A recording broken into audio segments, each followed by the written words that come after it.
Governor కోట MLC ఎన్నిక పిటిషన్లపై high court తీర్పు ఇచ్చింది.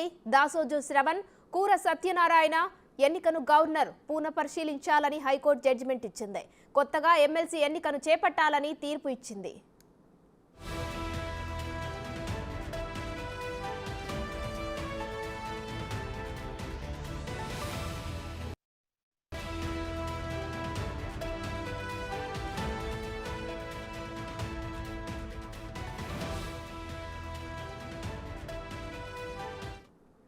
గవర్నర్ కోట ఎమ్మెల్సీ ఎన్నిక పిటిషన్లపై హైకోర్టు తీర్పు ఇచ్చింది. దాసోజు శ్రవణ్, కూర సత్యనారాయణ ఎన్నికను గవర్నర్ పునఃపరిశీలించాలని హైకోర్టు జడ్జిమెంట్ ఇచ్చింది. కొత్తగా ఎమ్మెల్సీ ఎన్నికను చేపట్టాలని తీర్పు ఇచ్చింది.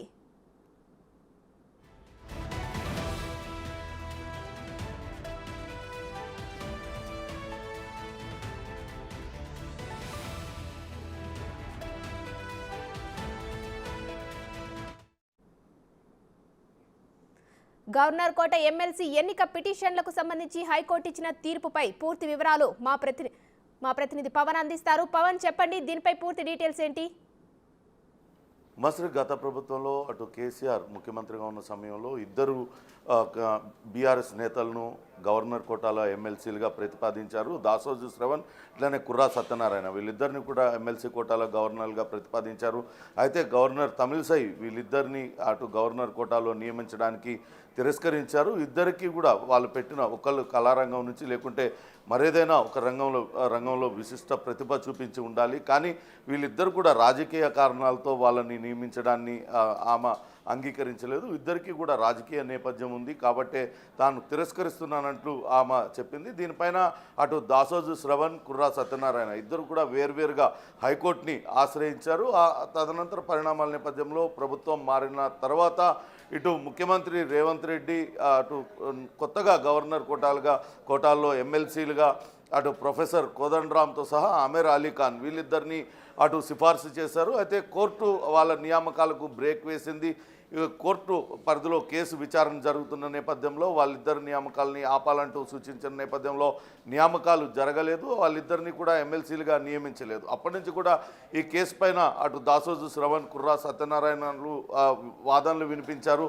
తమ ఉద్యమ నేపథ్యం ఉంది, ఉద్యమకారులకు ఎమ్మెల్సీ కోట గవర్నర్ కోటాలో ఇవ్వచ్చు అనేది ఉంది. కానీ గవర్నర్ కావాలనే తనకున్న విశేష అధికారాన్ని ఉపయోగించి కావాలనే తమని తిరస్కరించిందనే వాదనను వాళ్ళు వినిపించే ప్రయత్నం చేశారు. అయితే ఇప్పుడు కోర్టు సంచలన తీర్పు ఇచ్చిందనే చెప్పాలి. అటు ప్రభుత్వం మరొకసారి పునఃపరిశీలించాలి.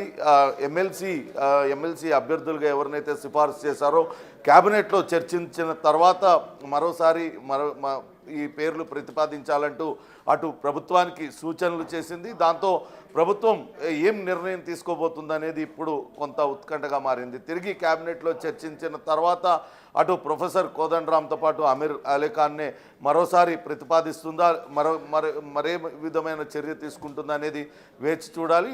అటు బీఆర్ఎస్ నేతలు మాత్రం ఖచ్చితంగా ఆ రోజుల్లో రాజకీయ కారణాలతోనే అటు గవర్నర్ తమ పేర్లను తిరస్కరించింది.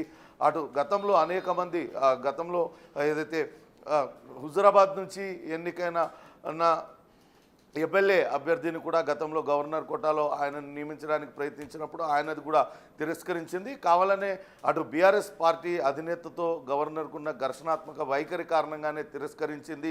తమకు అటు రాజకీయ నేపథ్యం కన్నా ముందు ఉద్యమ నేపథ్యం ఉంది, దాన్ని ఎక్కడ కూడా ఆమె పరిగణలోకి తీసుకోలేదు అంటూ ఆమె పైన తీవ్రస్థాయిలో విమర్శలు కూడా చేశారు. ఇప్పుడు కోర్టు ఇచ్చిన తీర్పుతో వాళ్ళు హర్షం వ్యక్తం చేస్తున్నారు. అయితే ప్రభుత్వం ఇప్పుడు ఎవరిని ప్రతిపాదిస్తుంది, ఒకవేళ సూచించినట్లుగా మరోసారి ఈ కోదండరామ్, అమీర్ అలీ ఖాన్ పేర్లే ప్రతిపాదిస్తుందా లేకుంటే కొత్త వ్యక్తుల పేర్లు ప్రతిపాదిస్తుందా అనేది మాత్రం వేచి చూడాలి. ఉమా పవన్, అలాగే కొత్తగా ఎమ్మెల్సీ ఎన్నికను కూడా చేపట్టాలని చెప్పేసి తీర్పునిచ్చింది. మరి ఇది ఏ విధంగా ఉండే అవకాశం ఉంది? ఖచ్చితంగా క్యాబినెట్లో చర్చించిన తర్వాత అటు మరోసారి దీనిపైన నిర్ణయం తీసుకొని ఉన్నారు. గతంలో ఉద్యమం మొదటి నుంచి కూడా జేఏసీ చైర్మన్గా కోదండరామ్ వ్యవహరించారు. అట్లనే మైనార్టీ వర్గానికి చెందిన అమీర్ అలీ ఖాన్ కూడా అటు మైనార్టీ వర్గాన్ని కోసం అభ్యున్నతి కోసం విశేష కృషి చేశారు. ఈయన విద్యారంగంలోనే కాకుండా అటు తెలంగాణ రాష్ట్ర సాధనలో కీలకంగా వ్యవహరించారు. కాబట్టి వాళ్ళిద్దరినీ కూడా గవర్నర్ కోటాలో ఎమ్మెల్సీలుగా అటు ప్రభుత్వం సిఫార్సు చేసింది, కాంగ్రెస్ పార్టీ సిఫార్సు చేసింది. అయితే ఇప్పుడు కోర్టు ఆదేశాలు ఇచ్చిన నేపథ్యంలో తిరిగి మరోసారి వాళ్ళ పేర్లనే ప్రతిపాదించి ఎమ్మెల్సీలుగా వాళ్ళనే తిరిగి పంపుతారా, లేకుంటే ఆ పేర్లలో మార్పు చేస్తారా అనేది మాత్రం వేచి చూడాలి. Right, thank you Pawan.